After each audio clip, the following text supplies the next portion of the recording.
காவலர்களுக்கு மன கலந்தாய்வு என மேடைகளில் பேசும் திமுக ஆட்சியில் பணிச்சுமை, மன அழுத்தம், குடும்ப பிரச்சனைகள், நிர்வாக அலட்சியம் காரணமாக காவலர்கள் தொடர்ச்சியாக தற்கொலை செய்து வருகின்றனர். சென்னை ஆயுதப்படை காவலர் சுந்தர் விஷம் குடித்து தற்கொலை செய்து கொண்டுள்ளார். நலன் என்பது ஸ்டாலின் ஆட்சியில் வெற்று மேடை பேச்சு மட்டுமே என்பதையே இச்சம்பவம் மீண்டும் அம்பலப்படுத்தியுள்ளது. ஸ்டாலின் ஆட்சி பொறுப்பேற்றது முதல் அனைத்து துறை ஊழியர்களும் கடும் மன உளைச்சலுக்கும் பணிச்சுமைக்கும் ஆளாகி இருக்கின்றனர். அதில் மிக முக்கியமானவர்கள் காவலர்கள்.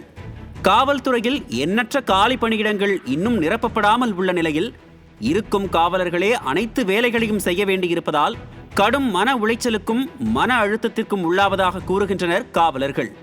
சென்னையில் பெண் ஏடிஜிபி கல்பனாவை அவரது அலுவலகத்தில் வைத்தே தீ வைத்து கொல்ல முயற்சி நடந்தது. ஊழல், காவல் நிலைய மரணங்கள் வெளிக்கொண்டு வந்ததற்காக மயிலாடுதுறை டிஎஸ்பி சுந்தரேசன் வாகனம் பறிக்கப்பட்டு இடமாற்றம் செய்யப்பட்டு மன அழுத்தத்திற்கு உள்ளானதாக பரபரப்பு குற்றச்சாட்டை வைத்தார். பணிச்சுமையால் டிஐஜி விஜயகுமார் தனது கேம்ப் அலுவலகத்தில் சேவை துப்பாக்கியால் தற்கொலை செய்து கொண்டார். சென்னையில் ஒரு காவலர் தற்கொலை செய்து கொண்டார். ஈரோட்டில் 2ஆம் நிலை காவலர் ஒருவர் தற்கொலை செய்து கொண்டார். சமீபத்தில் கான்ஸ்டபிள் மகாலிங்கம் மதுரை உயர்நீதிமன்ற வளாகத்தில் கடமையில் இருந்தபோது சேவை ரைபிளால் சுட்டு தற்கொலை செய்து கொண்டார்.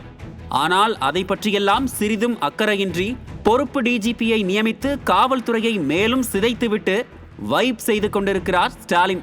பணிச்சுமை ஒரு பக்கம் இருக்க, திமுக அரசின் பொறுப்பற்ற தன்மையால் காவல்துறையே முற்றிலும் சீரழிந்து விட்டதாக குமுறுகிறார்கள் சில காவலர்கள். ஆளும் ஆட்சியாளர்களின் கையில் இருக்க வேண்டிய காவல்துறை உயரதிகாரிகளின் கைகளுக்கு சென்றுவிட்டதால் ஸ்டாலினை போலவே காவல்துறையும் எடுப்பார் கைப்பிள்ளையாகிவிட்டதாக விமர்சிக்கிறார்கள். சட்டம் ஒழுங்கு பணியின் போது உயிரிழந்த காவலர்களின் குடும்பத்துக்கு 1 கோடி நிதி உதவி வழங்கப்படும் என 2021 தேர்தலில் வாக்குறுதி கொடுத்தது இந்த திமுக அரசு. ஆனால் மற்ற ஊழியர்களைப் போலவே காவலர்களையும் ஏமாற்றி விட்டது. ஆசிரியர்கள், செவிலியர்கள், தூய்மை பணியாளர்கள், வருவாய்த்துறையினர், போக்குவரத்து துறையினர் போலவே காவல்துறையினரும் திமுக அரசை வீட்டுக்கு அனுப்ப முடிவு செய்து விட்டனர்.